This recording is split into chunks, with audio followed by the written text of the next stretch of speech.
එක ප්‍රශ්නයක් අහන්න කැමතියි මිස්ටර් ප්‍රගීත්. දැන් UK වලට කවුරු හයර් এডুকেෂන් වලට යනවා නම් මොකද්ද ගන්න තියෙන පළවෙනිම ස්ටෙප් එක? ඉස්සලාම් ස්ටෙප් එක තමයි අපි වගේ ආයතනයක් හම්බ වෙන එක. මොකද ඇවිල්ලා ඉස්සෙල්ලා කතා කරන්න. තමන්ගේ තියෙන අවශ්‍යතාවය ගැන කතා කරන්න. එතකොට ආවට පස්සේ ඒගොල්ලන්ගේ තියෙන ෆයිනෑන්ෂල් බෑග්ග්‍රවුන්ඩ් එක. එතකොට යාගේ දැනට තියෙන අධ්‍යාපන අපි ඇත්තටම මේ රටකට යන්න පුද්ගලයෙක් ඉන්නවා අපි කියන අවසර ඉස්සෙල්ලවක්වත් ඇවිල්ලා හම්බෙලා යාගේ ප්ලෑන් කරගන්න ඕනේ. එතකොට තමයි යාට හොඳ ඔප්ෂන් එකකට යන්න පුළුවන්. අපිට එන හුඟක් අය ඇවිල්ලා මේ ඉමීඩියට් ඉන්ටේක් එකකට යන්න. මාස දෙකකින් මාස තුනෙන් ඇතුළේ. එතකොට අපිට උනත් ඒ යාට දෙන්න පුළුවන් සොලියුෂන් එක අඩුයි. ඇත්තම රටකට යනවා කියන්නේ මේ ලේසි දෙයක් නෙමෙයි. යා ගොඩාක් හිතලා තමන්ගේ ප්ලෑන් කරලා යන්න ඕන ගමන. ඒ ප්ලෑනින් එක අපිට බාර දෙන්න.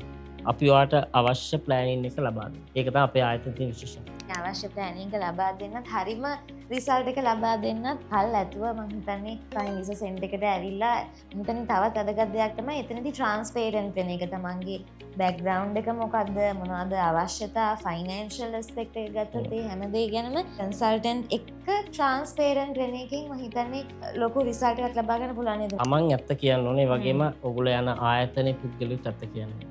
අපේ ආයතනයේ විශේෂත්වයක් තමයි ඔයගලන්ට කෙලින්ම ආයතනයේ ප්‍රධානීන් එක්කමයි ගනුදෙනු කරන ගොඩක් ආයතන ගත්තොත් ඒකේ කවුද ප්‍රධානියා ආයතනයේ අයිති කාටත් හොයාගන්න බෑ. ඒ කියන්නේ අද ඉන්න කවුන්සලර් නෙමෙයි හෙට ඉන්නේ. ඉතින් මේක හිමනේ ඔයගොල්ලෝ ඩිරෙක්ට්ලි අපිත් එක්කමයි කතා කරන්නේ. ඒතර අපේ ආයතනයට අපි භාෂා තුනෙන්ම කතා කරන්න පුළුවන් අපේ ඉන්න අය.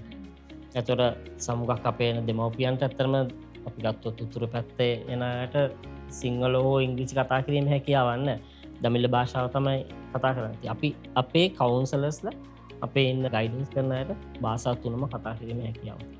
ඒ වගේ මේ ඔක්කොම සර්ටිෆයිඩ් වෙල් එක්ස්පීරියන්ස් කට්ටියක් තමයි මේ ඕගලන්ට ගයිඩන්ස් එක ලබා දෙන්නේ. හයර් এডুকেෂන් එකට ඔයා UK යන්න අදහසක් ඔයාට තියෙනවා නම් වැදගත්ම දේ තමයි විශ්වාසවන්ත ඒ වගේම රිසල්ට්ස් පෙන්නලා තියෙන කන්සල්ටන්ට් කෙනෙක් එක්ක සම්බන්ධ වෙන එක. ඉතින් ඔයාට හැම ස්ටෙප් එකේදීම උදව් කරන්න ප්‍රයිම් වීසා සෙන්ටර් එක බලාගෙන ඉන්නවා. ඒගොල්ලෝ බැඳිලා ඉන්නවා.